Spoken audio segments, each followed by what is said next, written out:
Magandang umaga mga farmers. For today's vlog ay i-update ko kayo dito sa tanim naming papaya.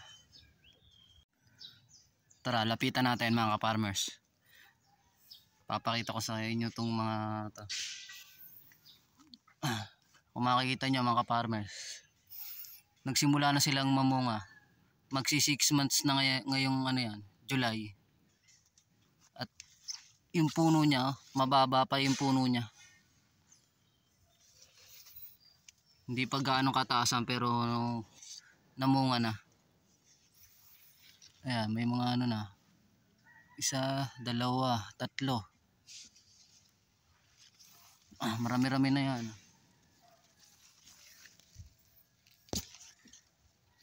Baba pa.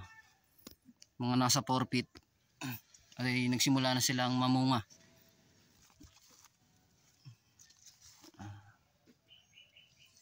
Bali 2 puno yan. Marami kaming tinanim niyan kaso yung iba namatay.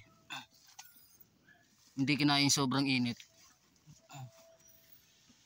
Yung isa naman, ayan, ganun din. May simula na rin mamunga. Ayan. Naka-open na yung mga flower.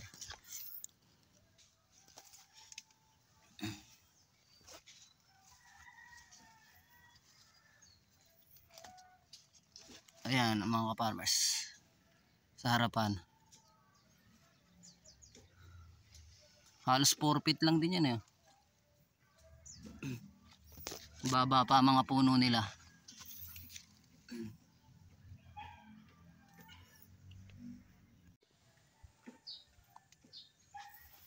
Bali distancing niyan halos 1 di pa lang mga farmers. Ayan yung isang puno eh.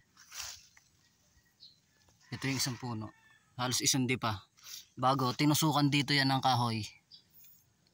Ako makikita. Nagtusok kami dyan ng kahoy para mabilis lumaki yung puno.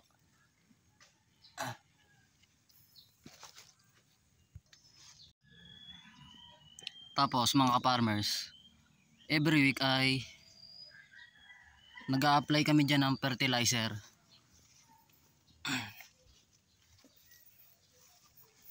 Nagsasaboy kami dyan ng fertilizer palibot dito sa puno nyan. Halong urea at triple 14 or complete fertilizer. Nakapalibot yan dito, dyan, sa pinakapuno ng papaya.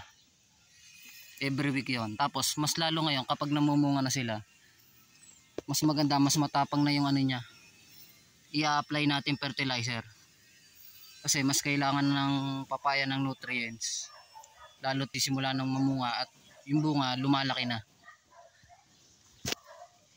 Ayan yung bunga niya. Mas matapang ang fertilizer, mas maganda.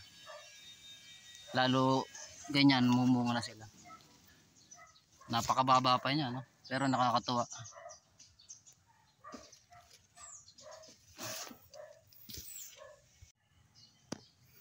Ito mga ka-farmers, yung isa, ito yung butas ng isang papaya.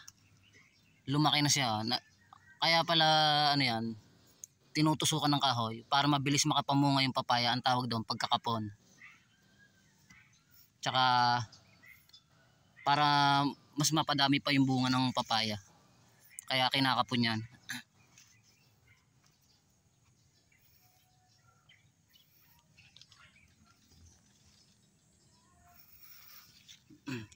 Nakapalat yan mga ka-farmers yung papaya kasi ayaw ng papaya nang nabababad yung ugat nila. Naninilaw yan, mamamatay. Kaya dapat kung magtatanim tayo ng papaya, nasa mataas na lugar o kaya hindi nabababad yung puno niya, yung ugat niya.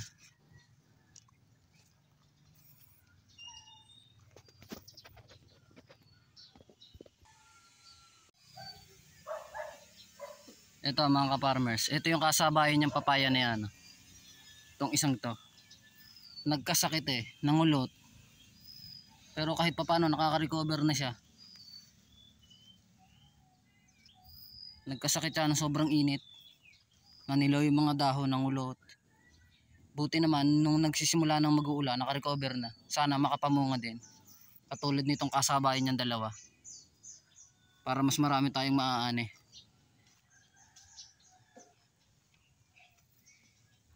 Yung variety nga pala nito mga farmers, Red Royal F1. Yung baba ng puno niya, nakakatuwa. Nakapamunga na agad. Ayun yung resulta ng pagkakapo natin sa papaya. Nakapamunga ng mababa. Maganda yung resulta.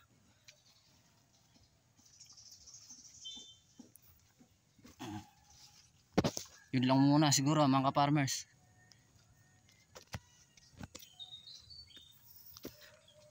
Ayan.